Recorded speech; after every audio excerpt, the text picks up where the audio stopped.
if God did not want slavery, He would have taken it out. We had a civil war.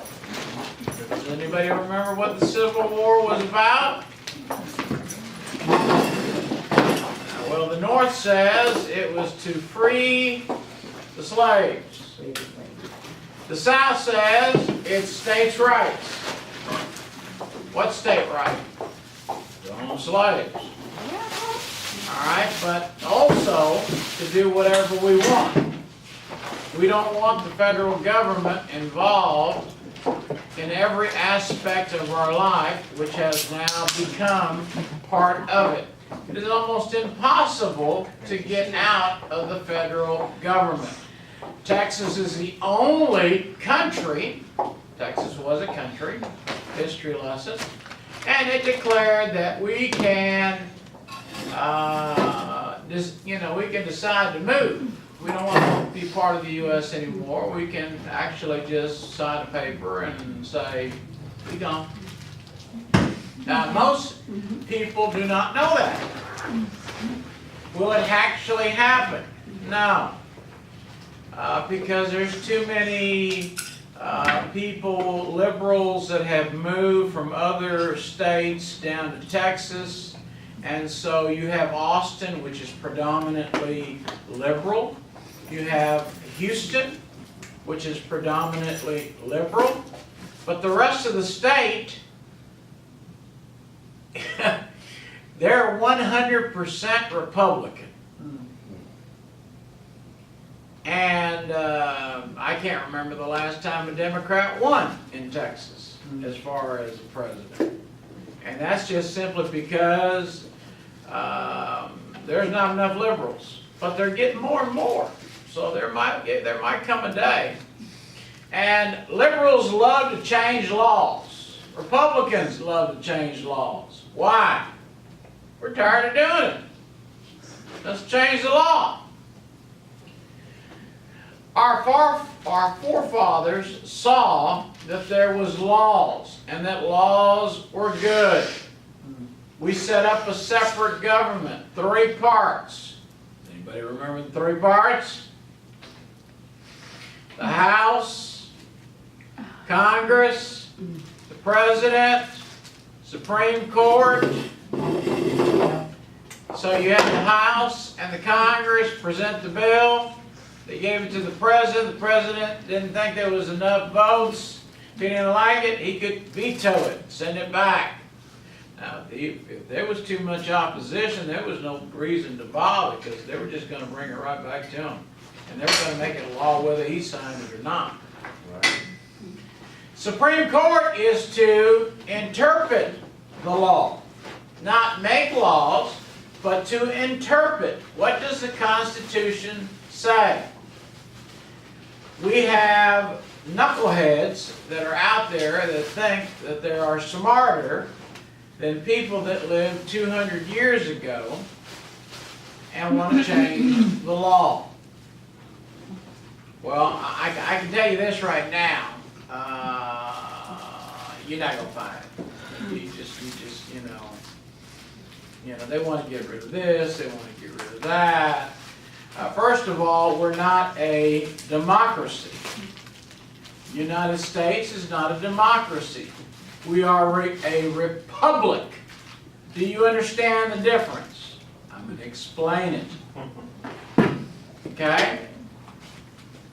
Obama, or Clinton, won more votes, physical votes, from New York and California.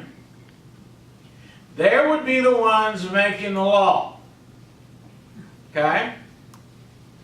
If we went Democratic. But because we're a republic, every state gets so many representatives to represent them. Montana gets a chance, even though hardly nobody lives there, but a couple of moose, and they come down once a year, every 4 years, and they pull on a little lever. It was a little joke. I can see you didn't like that. All right, but and they get votes. They are called and the Republic, Trump, whether you like him or not, won that way. Why? Because he's a smart man. How do you think he made all that money?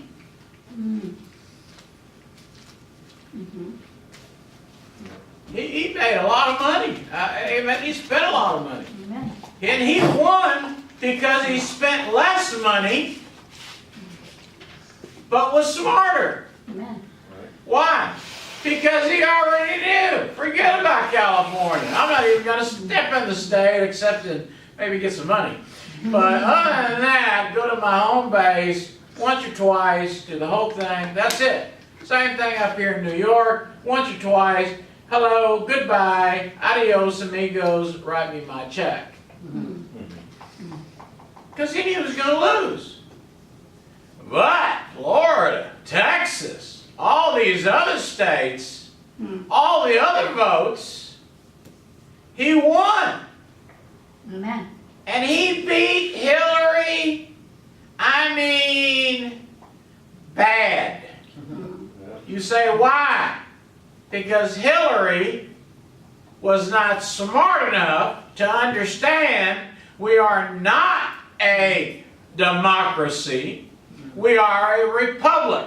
So all the ones that lose, whether Republican or Democrat, all say the same thing. Well, let's just make it where, you know, one man's vote counts and everybody else doesn't. So what you're saying is basically Montana has no vote. Because the most people live in New York and the most people live in California. So the rest of us, all of us vote for the same guy, but they vote for somebody else, they always win. That's why we're not a democracy. We are a what? Republic. Everybody's vote counts. Every state counts. Amen. People hate that, especially when they lose. Bless you. They hate it. Thank you. You are. They hate it.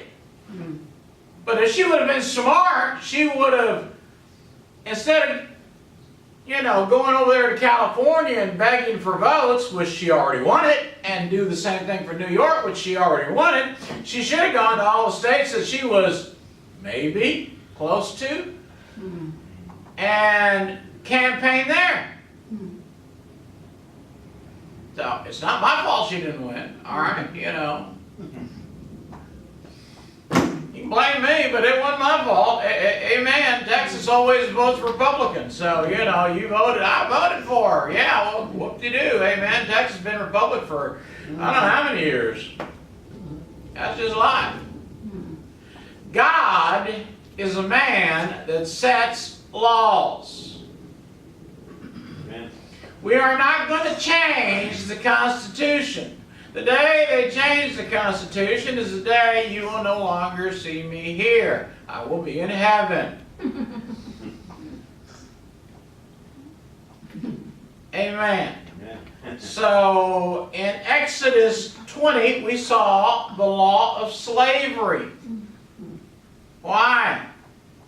Why couldn't God just say, no more slaves?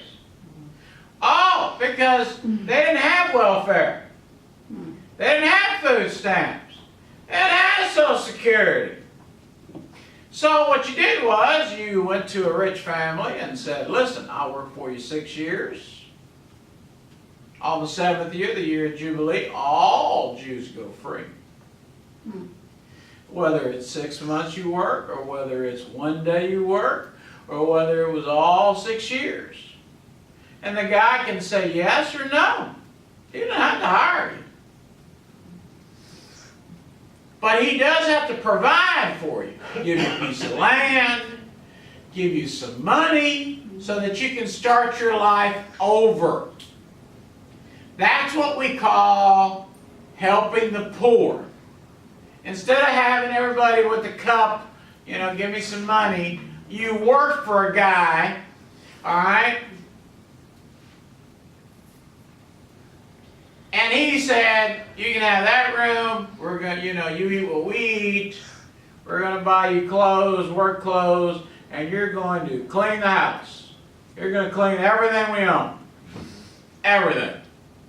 Cars, lawn, pool, you name it, stairs, carpet, dishes, cooking, cleaning, whatever. But at the end of the 6 years, I'm going to write you a check for $72,000 and say, be on your merry way, because you can't live here no more.